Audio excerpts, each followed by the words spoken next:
You're listening to the Naked Bible Podcast. To support this podcast, go to nakedbiblepodcast.com and click on the support link in the upper right-hand corner. If you're new to the podcast and Dr. Heiser's approach to the Bible, click on New Start Here at nakedbiblepodcast.com. Welcome to the Naked Bible Podcast, episode 91, our 10th Q&A. I'm the layman, Trey Strickland, and he's the scholar, Dr. Michael Heiser. Hey, Mike, how you doing? Very good, very good. Been on the road and glad to be back. I wanted to call attention. I was kind of looking at the stats on the shows and stuff, and I noticed that episode 86, which was about the head covering in 1 Corinthians, and I want to promote that show a little bit and plug it and see if we can get a little bit more listeners, maybe some people who don't listen to every episode of the show. But to me, I think this is the quintessential episode that points to what we're trying to do here and what the show is about. And 86, I think, really is a shining example of the content that you're producing. Yeah, you just want more people at Unseen Realm events to bring that up during Q&A. True. I mean, every place I've gone since we did that episode, somebody has asked something about the head covering or come up to me and say, I can't believe that one episode about the head covering. I just sent my kids out of the room, I know, it's good. I mean, it's really a good episode. It's one of my favorite ones. So if you have not listened to that show, please go back and listen to it. It's one of my favorites. All right, well, let's get into our 10th Q&A here. We've got probably 10 or so questions, so I'm ready if you're ready. Sure, let's go. Okay, our first one is from Isaac. In Mark 8:33, when Jesus tells Peter to, quote, "Get behind me, Satan," end quote, he is obviously using the term in the Old Testament sense of an oppositional role that can apply to humans and not to Peter, having been possessed by a singular cosmic arch nemesis. This seems to be reflected in some translations, such as those by N.T. Wright, wherein he prefers to use the Satan in his translation as opposed to Satan, capital S there. During New Testament exegesis, to what extent should we consider the authors to have intended the use of role as opposed to singular cosmic arch-nemesis? Furthermore, should there be a clear delineation between Satan and Diabolos, or is it much more murky, given they appear conflated in the Septuagint? Yeah, I think I'd say, first of all, I do agree, with the adversarial sense behind what Jesus is saying here to Peter. I don't think there's any contextual argument for presuming that Peter was Satan, that he was like turned into or viewed as, Satan, the cosmic nemesis. I also don't see any contextual argument that he was possessed. I mean, where you get that elsewhere, the language is pretty clear about Satan entering into, someone like Judas or something like that. So I don't think that's intended at all. And I do think what is intended is, again, the term being used essentially saying, hey, Peter, don't oppose me. Don't be an adversary, to what I've just said and what's coming down the road. So I think Wright and others, of course, it's not, something that only he has noticed, but I think that's the consistent way to view it. The whole question about distinguishing between Satan and Diabolos, I mean, the equation is certainly made in the New Testament, but it's all about context, So if you have a situation where one or the other term is used, especially if it's, Satan, then I think you have to look at context. Is this a neutral use of the term, or does it refer to an entity? And I mean, I've actually looked this up, and you can't really determine it through morphology alone or the use of the definite article, because in Greek anyway, Greek is not Hebrew, so the stuff about the definite article that I have in the book about in Unseen Realm about Satan, where the article doesn't really apply here because it's different language.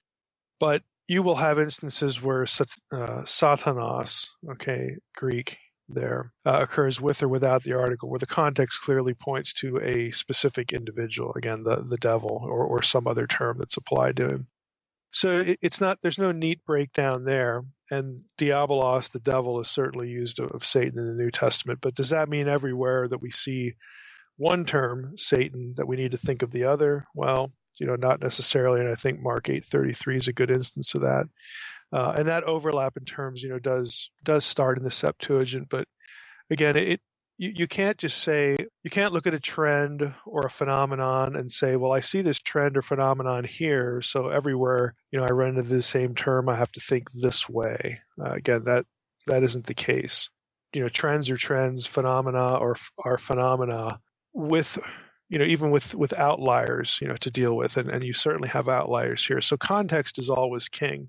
You try to determine what is the best sense, the best semantic sense of the term in any given context, and you can't impose a meaning that would work in one context with all the other contexts. Okay, our next two questions are from Corby. First question is, Mike has talked about how Psalm 82 speaks of the punishment of the Elohim for failing in a Yahweh-assigned task. He has suggested that the Elohim failed to faithfully testify about Yahweh to the nations. Is it overreaching to see in Acts 14 a polemic against the failure of both the Elohim and the Jews to testify faithfully about Yahweh to the nations? If so, what does this say about Paul and the apostolic mission from a Deuteronomy 32 perspective as faithful emissaries of Yahweh over and against the Elohim and Jews who failed to point the nations to Yahweh? Yeah, I would quibble with the terminology of the question a little bit. I mean, I don't think that it was the job of the sons of God, the Elohim in Psalm 82, who are being judged, who were put over the nations, assigned to the nations in Deuteronomy 32. I don't think it was their job to testify about Yahweh. That language is a bit too strong, and Corby didn't use that terminology, but I kind of got the flavor or the feeling from the question that he thought I was suggesting that they were supposed to evangelize or something like that, bring the nations, actively to, back to faith in Yahweh. I think that goes a little bit too far. What I have said is that it was their job to rule the nations justly, according to Yahweh's law, and of course not solicit worship that belonged to Yahweh to themselves. They went, they violated both of those situations. The former Psalm 82 makes clear, and the latter about the worship issue Deuteronomy makes clear.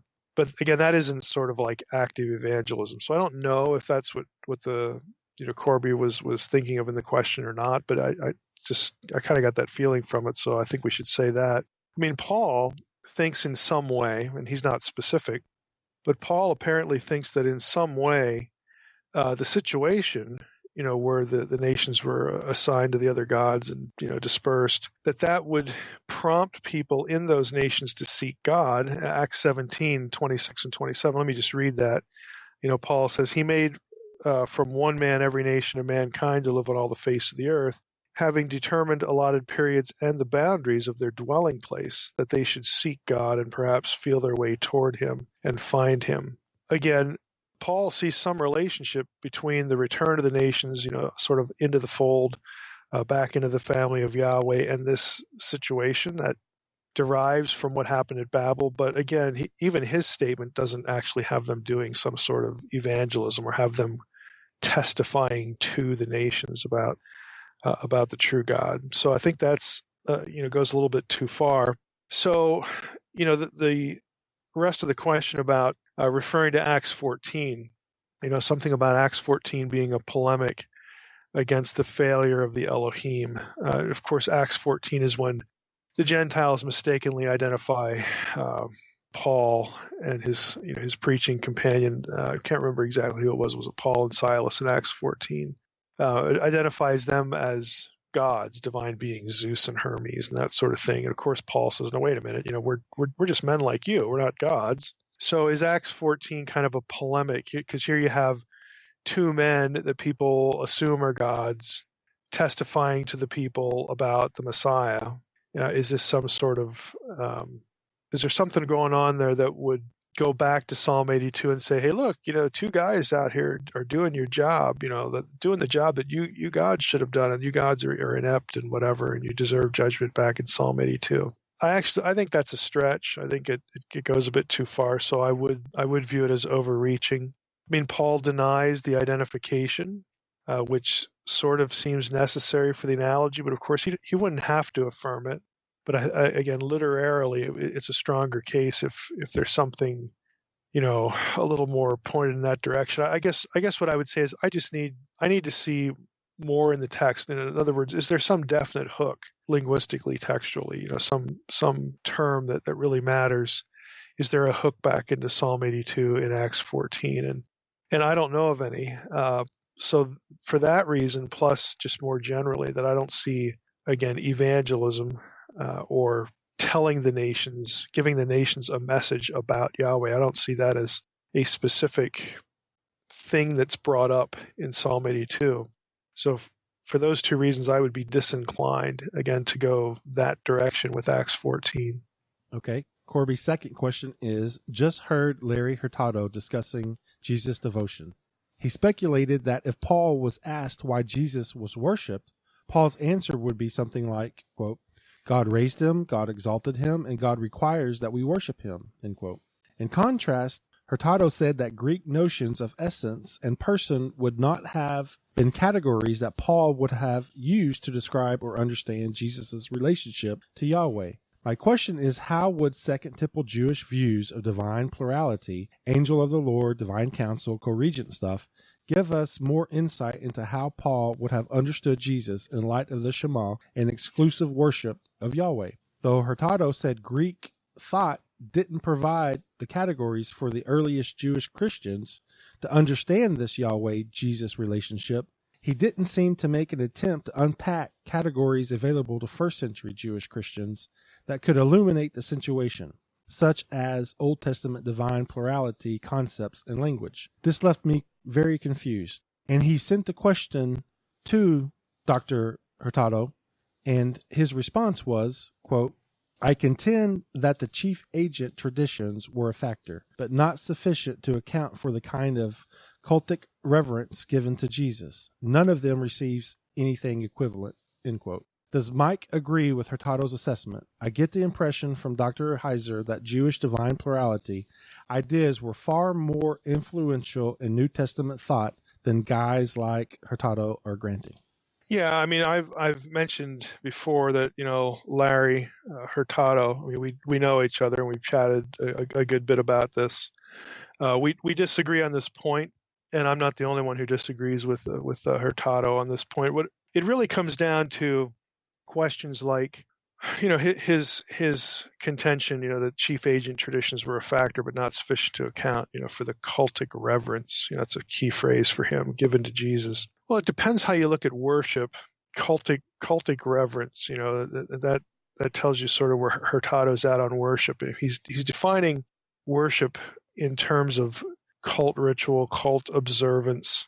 And for those who don't know, the word cult there refers to, again, kind of ritual observances, something where there's prayer, prayer to a certain being, in this case, Jesus, in what we're talking about here.